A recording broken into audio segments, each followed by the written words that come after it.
Good morning. Good morning. Technical issues. So Technical fun. I made all these posts about how we're going to start going from our YouTube channel, and it turns out, you need to request more than 24 hours in advance. So Yeah, so we're not quite on YouTube we're not Live. quite on YouTube Live yet. Yeah, but We're here. we're here. And what a great example of life and humanness and, potential. Suffering. Potential for like projection and reaction and, stuff like that. And, it's fun. Indeed. Good stuff. Yeah. So happy Sunday morning. It's Sunday, January 26th. Yeah. Yeah. Here we are. Here we are. So if you're tuning in, getting your coffee Or tea. or watching it some other time, it is good to be with you. Do you want to leap off? I don't really. I looked over my dream work and my homework and lots of thoughts about trauma and how the dreams are very physiologically grounding for us and all sorts of stuff. Cool. That's great. I did not do that. But I do have a thing for sure. I want to say one thing real quick, which is one of the things I was talking with a friend of mine about therapy and modalities and stuff. And one of the things I realized that I love about using the dream work as a modality, in addition to the other things I do, is that I just am constantly learning about how they work, which is really cool. Because with other modalities that I've learned for therapy, it's like here's the framework of the modality, and it works because of we know that this is what how it works and how you do it. And what I love about doing the dream work, it's sort of like I actively, in doing my dream work and dream work with other people, is I'm constantly learning how it works, like another layer of how it works, which is, it's so exciting. Yeah. No, it's crazy that you said that, because this morning I was writing a bio, like for myself, because I'm going to be on this amazing podcast, and I was like, This other amazing podcast. Yes, right, of course, yeah. Not this amazing podcast. We have this amazing podcast, but you're going to be on another amazing podcast, and I'm going to be on another amazing podcast. Yes, about hip hop. Yeah, so. Yeah. Yeah, we're gonna be a conglomerate. And but that's what came up when I was writing my bio is I had written something about like ongoing. It's like my education as a therapist and teacher is ongoing, and that's exactly what I was referring to and that's what I was going to start talking about. Exactly what you're referring to was that what I was feeling when I was writing the bio, and which I was like, I can't just articulate this in a few words, but is what you're talking about, is how the constant learning and just like the depth of, it's like you can know something, but then the feeling thing happens, which then it's like creates this whole, other depth of knowing and whatever. And then I was feeling more into that just this morning before we got here, and that's what I was going to talk about. Cool. So I want to say specifically the thing that I learned this week, or got on a different level, because it's not like brand new, but realizing it from the perspective of physiology and grounding and being grounded. Like, because I was talking with this other therapist who I see about grounding, being grounded in the body, and realizing that like there are tools for grounding. There are different things you can do to help your body ground. And I just realized or made the connection that the place that we go in the dream, regardless of the level of feeling that it can have, is very grounding. In fact, even if we're going deeper and paradoxically into our deeper feelings, that they are grounding. That grief for me has become a very grounding experience where I'm in a very present state in my body. It's not a comfortable one, but I'm not in my head. It's like I'm grounded in this discomfort. Yes. I mean, I love this so much. Like, it makes me just want to cry. And I remember so clearly the first time that I had fear in my dreams, like, and and it was like when I went into it in session, like I was like I felt so grounded, and it was like extreme fear, and the extreme fear was there, but then there was like I was very aware of the quality of like, and it felt at the time, again paradoxically or whatever, that it was the only place that was grounding in my waking life, or so I kept going to the intense terror of my dream, and that was the only thing that like could keep me here, like stay in my body. It was So can you say what not being here was? so not being here was oh yeah, not being here was doing, constantly being busy, was constantly, this is part of what I'll this is related to the thing that I'll say next, but it was being like this, feeling like I was like a spotlight at in a tower on like a prison yard in those the Escape from Alcatraz movie or something, where it's like, or the Eye of Sauron, that's like scoping constantly. It's never off. The light is never off.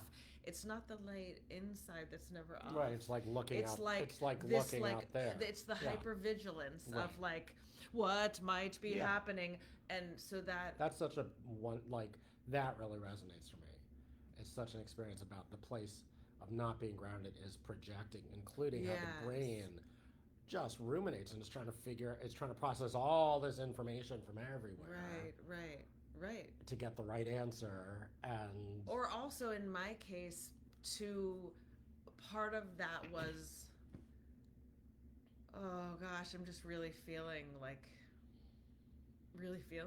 like really feeling the pain of how long I lived, like in this way, and just like being so aware of the needs of others, and so it was or like thinking you knew what the needs of others were, even, or right? trying it's like to a projection, even that, but it is, but it like started in the house where I grew up, right, from, I mean, pretty much, I think the moment that I was brought home from the incubator, from the glorious days of being in the incubator in the hospital, but then going home, and like I had a memory of like being handed to my mother, like when I was leaving the hospital, and like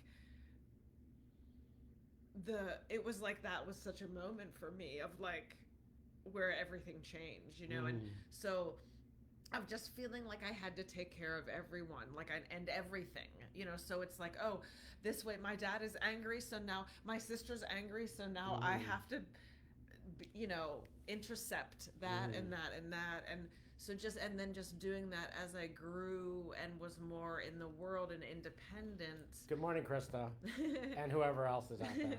and how I was when I was growing to be more independent, and going to school and having like Wake's age, and like thankfully around, I found my group of friends in high school who like I had secure attachment with, who like I could like let that go a little bit, but it just, the more I got jobs in the outside world, I was like doing that with everyone at my workplace, so it was this constant kind of like very ungrounded. I felt like I had purpose, and I was, because I was in trauma, like I needed to manage my trauma, so that was the purpose, was to stay alive. Like how can I stay alive? So I learned really well to stay alive, but part of that was to not be grounded, not feel anything, but do this other thing, like from above. Oh gosh. So above her ground. Yeah. So it is like so beautiful and amazing, and such a, another thing that's so incredible, and helpful and practical about doing, working our dreams. It physiologically grounds us. It changes how we are, like scientifically. And it does, and it is not what you're reading about on Instagram and Facebook, and what, it's not like, oh, what do you do to get grounded? It's like, oh, what? Like you go into this feeling that you've been avoiding for your whole life. And Yeah. that is where Yeah. you're going to be grounded. Yeah. You know, Yeah. Techniques for grounding. Feel the depth of your terror. Yeah. Yeah. Right. Yeah. You know, so it's just, that's another thing about dreams that I love, but it's like, you know, the upside down. Right. It's about feeling things without getting dysregulated. And the dreams, again, it's like, Offer for the me, support. for this week, it became sort of less conceptual and more specific. Only because I had had this other conversation about grounding. Right. It's like so my two places that I've been working in my dreams are one, I don't remember if I talked about this the last time, because I don't know if I've have new stuff since then, but one is that there's this little library that was down the block from where I was as a kid. It's called the Ottendorfer Library. So in the dream, I see the Ottendorfer, but it's purple and it's small and it's on this decimated, devastated street. And I kind of was wanting to go there, but I don't think it's even a real building. So that was one part. And then the other part is I'm with this producer, hip hop producer, this guy named Jay Dilla, who, did I talk about any of this? No, Okay. because we've. So there's this producer named Jay Dilla, and the context, the association backstory is that this guy, his name is James Yancey from Detroit, and he is a hip hop producer, so he makes beats and all sorts of stuff. And he essentially, there's actually a biography of him called Dilla Time. He created his own like time signature that like never existed before. Like it was, and what it was he would sample different drums and different pieces, but everything was just slightly a little off. Yeah, and so like he would do like a 30-bar loop, and usually the loop is, but he would do like a 3-minute loop where it never repeated. And so one of the things with my trauma, and I think also, however, my brain neurodivergent ADHD stuff is I never feel slow down and calm enough in a place that I feel like there's space to create. And so what I feel in the dream with Jay Dilla is he's in Dilla time, which is one of the things he's known for, which again was really unique for a hip hop producer, is that a lot of hip hop production is finding samples, and people get records and they kind of like look around.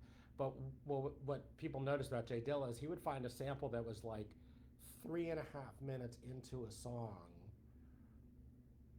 on like side two, like he would listen to the entire album all the way through to find a moment, as opposed to like jumping around and looking for a drum breaker. That's so interesting. Yeah, so he to me, in my body, I think of Dilla time as so spacious, which is not an experience I know at all in terms of time. And so I've become very aware of like the speed of my experience in the world in terms of perception and what's going on in my brain, thinking too quickly, what that feels like. And so now the just Dilla as the animist is there, and it's just that energy is grounding because it's so spacious to just be. Can I say something that comes up for me about when you describe him, like, and how it's different? What he did is like the way of getting a sample. The first way that most people do when you were talking, I was like, oh, it's almost like going in already with having an idea already. Of what you're looking but he for. goes in as an explorer and a spelunker, like not really having any idea. So it's like that openness is like, yes, it's like multi-leveled because he's just lots of room to receive. Yeah, exactly. And like, I want a curiosity, like a lot of curiosity instead of already having the idea and trying to find something that matches the idea. Like having no idea that opens up into the receiving. And to me, like, that's really fucking cool if that's grounding. To be in mystery, like to be grounded, that the mystery, the unknowing place is actually a place of grounding. Right, and that's the dreams. Yeah. Exactly. That's cool. Okay, so we're on to something new. At least for me. because so much of grounding is sort of like feel your body where it is right now. Mm-hmm. It's like grounding is often from a place of knowing, Mm-hmm. you know, or if you're starting to think too much, look at a tree and focus Mm-hmm. on the tree, focus on Mm-hmm. something that is in your present moment, Mm-hmm. which is powerful. It's really good physiologically to do that, but to be able to ground in the I don't know, Mm-hmm. then the uncertainty itself becomes a grounding experience, Right. which is completely to Antithetical. antithetical to trauma experience and how the brain and central nervous system operates with uncertainty, Mm-hmm. which is to seek certainty because Mm-hmm. uncertainty feels like fear of death. Mm-hmm. Well, what if fear of death itself is grounding? Like, what if the experience of uncertainty itself is Mm-hmm. grounding? Mm-hmm. Right. Right. What the fuck? It is right. I'm like, what if? Yeah. Yeah. Yeah. Well, it is, turns but out, like, yeah. it turns out. So what I discovered this morning is that. So, and then the library itself is the portal. Like the library is full of my childhood hurt because it connects me to that feeling of being a child, which is all hurt. It was interesting. I went to lunch with a friend of mine yesterday, and we're talking about. I think she was bringing up like moments that she remembered of her childhood with her mom that was such like it was a moment of like pajama like getting, and I realized I have zero.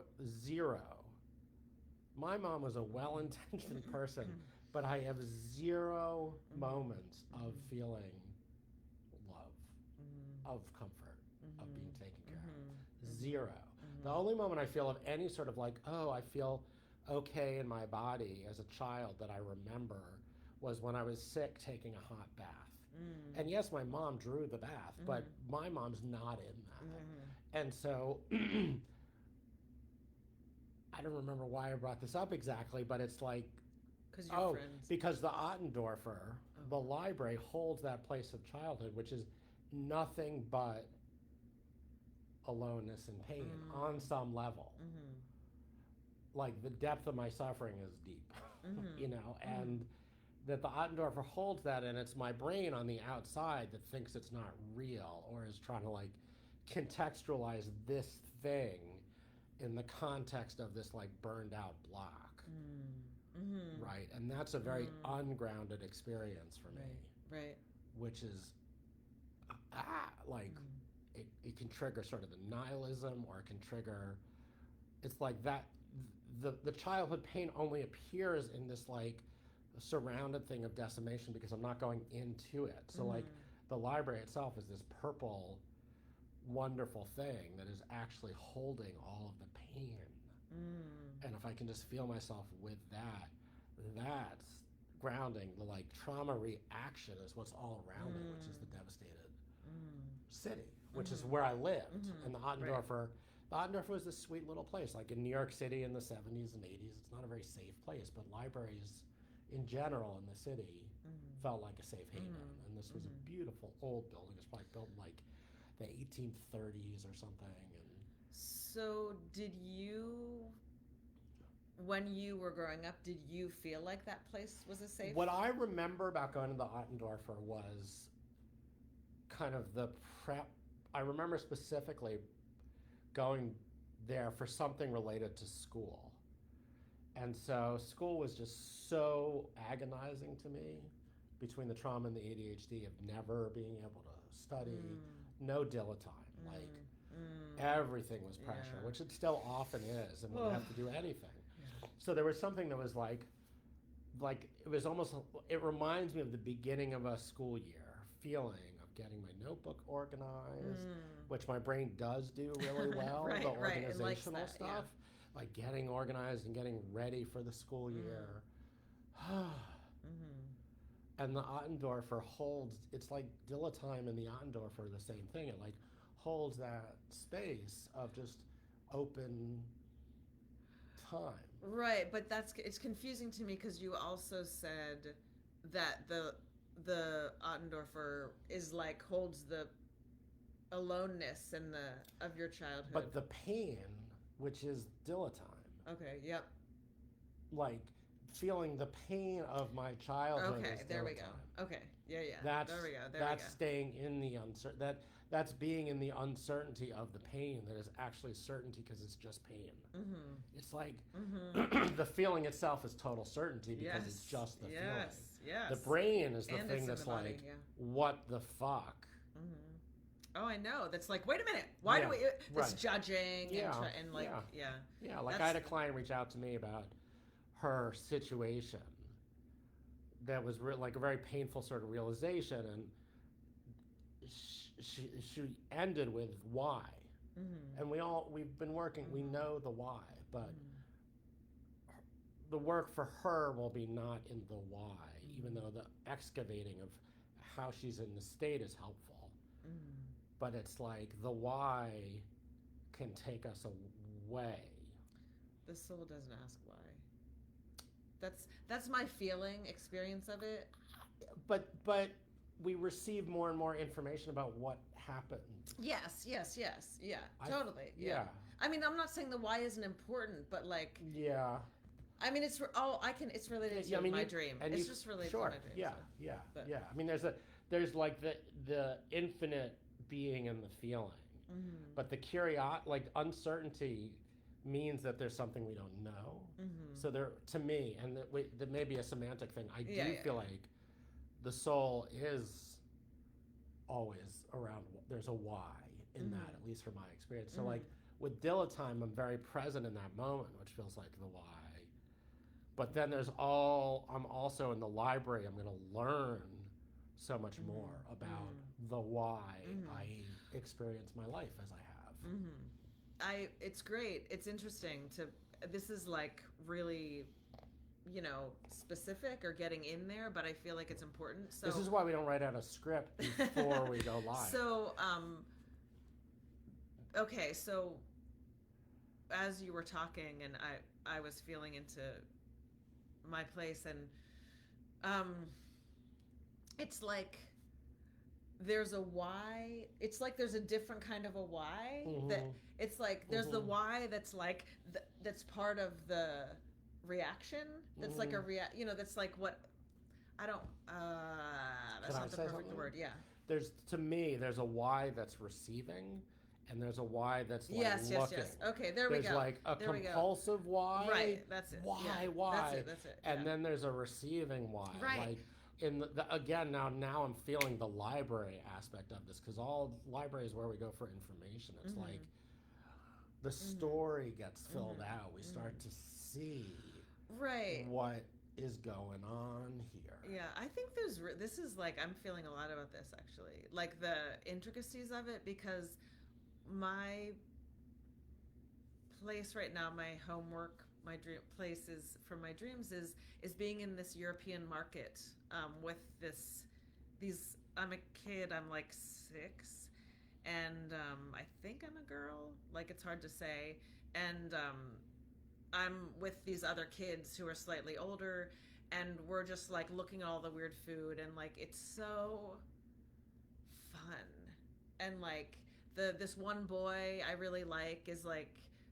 teasing me and being like, I'm gonna get this for you to try, and it's like disgusting weird stuff, and we're just laughing, and so that place to me is like, again, the word curiosity. It's like this open, I'm like, and the feeling of why in that place of like, I wonder what is so different. It's not, there's not a drive.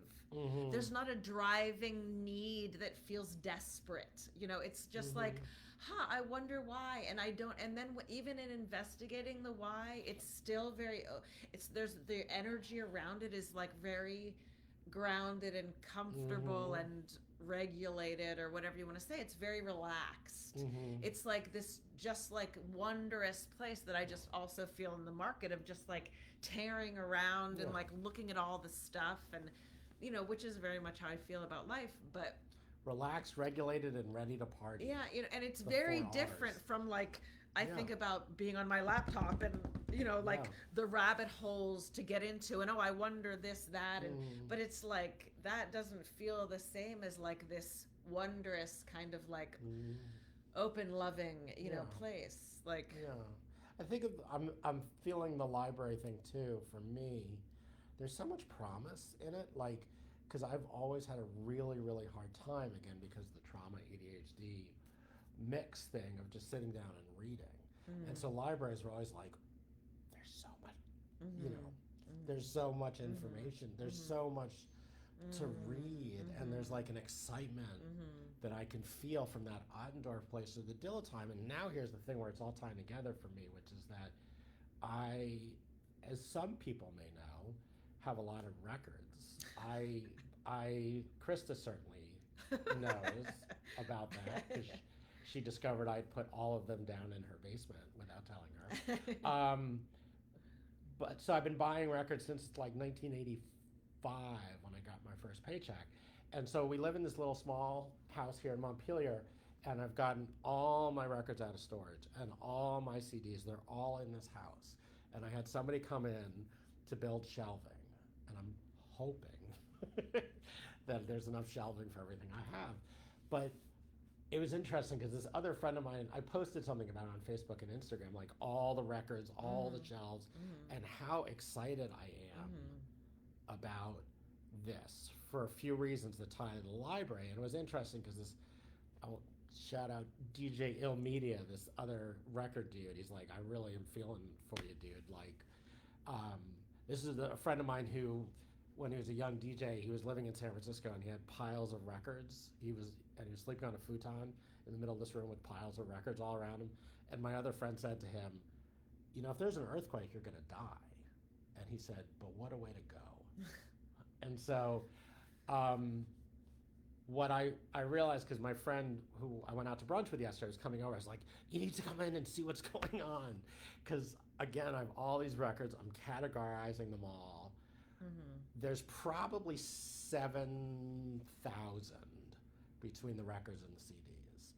And I'm so excited because I feel like I'm building this library that is full of all sorts of stuff to discover. Like, I have not listened to a majority of this stuff. And now, instead of it being this sort of compulsive thing of wanting to buy another record, it's now filled with like Dilettime. It's like the excitement of like, I'm listening to music that I've had for years that I've never heard that's fucking blowing my mind. And so Dilettime, the library, of course, I love How the Dreams, you start to see the why more and more. And so that's part of what I've been experiencing. And so instead of records being this kind of compulsive thing that I was needing for like a dopamine hit or to avoid my discomfort, they're now a dopamine thing that's part of that creative energy. Right, you don't feel like stress and overwhelm and around it. Like it's totally different. Which I should because of how many there fucking are. But I don't at all, you know. Right. And I mean, that's a big deal. What you're just, I'm just saying, like, this is a great example of like a deep change, you know, that happened in you, like from all the trauma work and the hell that you've been through, and so it's like that's Oh shit, that's why I have so many records. Said the Fairies. Well, part of another it's funny because another thing that I was feeling this morning is what you just modeled, which is how incredible it is to just like the moments, our places and our dreams. I mean, there's so many, but like the ones that we kind of are given, pick one, but often there's one with the most electricity and heat and whatever. There's just so much there. It's insane. Like last night, and you just said that when you were like, as you're getting things about the library in real time, it's like, that's an example. That's part of why the dreams are so incredible, and like the depth and how well, the artists of the dream, the archetypes, our subconscious are to like create these situations, and it like goes so far back, like it's so much deeper than back we could and even expansive know. also. Right. So like a thing will happen in the week from a dream from a few weeks ago, and you're like, oh, this was that. Like our friend who said had the dream about coming up to Vermont Oh yeah. for the retreat, and then she Yeah. stopped along the way and didn't. But she joined our writing group yesterday, In which retreat was in essentially Vermont. coming up to Vermont. Yeah. You know, so Yeah, so beautiful. So I went to see Hadestown last night at U32. the musical The put on by music. students. Yes, yes, yeah. At Not the Ani local high DeFranco. school. Not Ani DeFranco. Um, and it was a combination. They needed so many people. They got both Montpelier High School and U32 High School came together, the drama Nice. departments, to Mhm. put this on. It was like a big undertaking, and I'm not going to go into it. It's a lot for me, like because I did theater when I was young, like when I was in high school, and I went to college for theater initially, and so I don't know if you remember when we went to New York City with Wake and saw Almost Famous on Broadway. Like I just cried because of, like, even before the show started, just sitting down because of like what that brought up for me. Just so it's just a lot in general, if you're alive and feeling things. And so it was like a sold out, a packed house. Like I think there were 2 seats open, so, and a lot of people. And I find myself lately being more and more overwhelmed, like with crowds and stuff. It's like not enjoyable for me. It's very challenging. I don't know. It's like my sensitivity level is so much. I don't know what's happening with that. My theme right now is like something is happening and I'm not sure what. I would say is my theme. And so navigating in the world, and most things feel I just feel different just doing the things that I've always been doing. I feel very different, and I don't quite, I don't know. That's all I know. And I don't need to know more, but I'm noticing that, I'm noticing that. So we're in line, it's taking forever. They're like, it's going to take us a long time to open the doors and whatever. And I'm just like, okay. I can just be here. I want to stay present and be here. And there's a lot of energy. And, so I'm going back to my dream place. And so, finally the show starts and I find myself like, there's a character, Orpheus. And I honestly don't know what was going on in the play. Like, I don't understand the story that they were trying to tell. And again, that's okay with me. Like, maybe I would have had a different experience, certainly, if I did have that understanding, but I just was there for whatever was happening.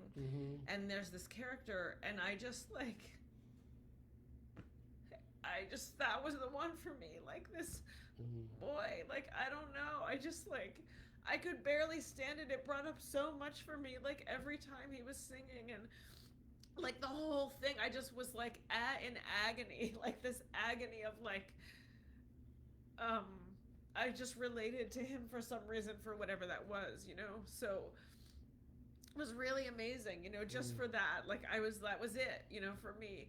But part of what I was realizing this morning after having that experience, I was like, I just wanted to go home and go right to bed to, like, give my, in case my dreams, like, informed the intensity of my experience, like, with that character. And there's, like, Hades and Persephone, and the whole take that was going on in the play is, like, not my experience of that myth or whatever. So that was, like, slightly challenging or something. Like, I had to let go of my how I experienced that myth, to, like, which, whatever, that's fine. So one other thing I just want to say is they did the whole play, and they did, like, the bowing and stuff, and then and I was like, wow, that was really great. And then people were in a line on the stage, and they sang another song, and it just wrecked me. I just was wrecked. I was like, this is the most beautiful thing ever. Like, it was like, basically, to me, the song was like, to those to those who are going on the journey, like, here we are. It was like speaking to people just on some sort of inner journey and saying, like, this happens. Like, it's not easy. Like, people die. Like, and it happened, that's the way it goes. It was just so amazing. So I just was walking through the parking lot, just like, crying and feeling so much, and especially the Orpheus thing. And so then this morning, I had a dream that I only remembered partially. I'm not remembering my dreams really well, which is slightly disappointing. um, and could be an easy thing for me to project onto, but I'm just like, oh, okay, I see. I see how you want me to project onto that. And I'm not, it's okay. Like, everything's okay. And I'm, I don't need that. And it just, but this morning I was just feeling how much is in that dream in the market. It's like so simple, but it's like what the feeling is in the market is when I really am feeling, really spending time there, just the value in returning to the dream place, like between sessions with your person, and is so great. It's like immeasurable, because what I was beginning to feel was, I was like, wow, I just so haven't had this experience. For most of my life, it was not this experience of being in the market. I had that I had that on some level just when I could really control my environment, like being in like my grandma's house, or being somewhere where I felt safe, being in my room with the door closed, writing, like a place where in the like inner conversation and experience that I was having inside myself, but outside in the world I didn't have that. So instead I was feeling what we talked about earlier, with how I was like, oh, what was my experience? And it was that kind of like Eye of Sauron, experience of like being above and needing to that hypervigilance, and just how different it is to be having more and more experiences of being in this market with these kids I just really love and who love me, and I don't have doubt. Nothing is going on except for what's going on. I can't say, I feel like I've said this so much, and to clients as well, but it's like there's no extraneous thought. There is no extraneous thought, and that's what I mean by like the soul doesn't ask why. Is like, it's like there's not this. It's just really being in the moment in grounded, such a like real way, like be with children, like Wake when he was little, like it's just what's happening right now. It's just like, okay, go, like we're just going and we're in it, and we're like we're running, and like and that's how I feel. Is just like I'm just like ecstatically running, like to play kickball at the top of the hill in my neighborhood where I grew up. It's just like it's time for kickball, like let's go, like. And so it's just, that's kind of what I mean. And just I feel like I sort of lost the thread because I'm feeling so much because of the Orpheus and the Hadestown thing, but just like it's connected to what what you've been sharing and what we've been saying about like how there's so much in each thing, and then the more you go there, it like opens up and opens up, and the specificity of the dream, the absolute, if I would have a dream, that's another thing I was going to talk about, but if I would have a dream about a library, it would be so different. It's so amazing. It's so amazing. And hearing you go into your library and what that is for you, your curious, helps me have even greater appreciation and wonder for the dreams and for this process and for ourselves as human beings on this earth, and like our souls and the whole thing, is just like, it's like, to me, my soul, like every dream is like a song of the soul, so like, and and like each song holds like all the specific feelings, and like, and it's not even just one, it's like years or lifetimes or whatever you want to say, of like things that we forgot. It's like, that's the thing, is we forgot, and then these songs and the dreams help us remember. So it's like, and then when we remember, so we get to have, like you're having in real time, this like like oh, and as you say, like, oh, in the library, it's like I can feel like a whole space in you opening. Like it's like another, like your heart is like bing, bing, like, and more shafts of light are coming out of it, you know. And then you know what else, you guys, is then we forget. I can, you know, I'll walk out the door and like we get on ground, you know, and then and then we forget, and then we remember again, because that's the game. That's it. That's the deal. You know, or that's just that's the reality of this, you know, of this experiment of being, you know, human beings in these bodies and stuff. In these poorly designed bodies. Yeah.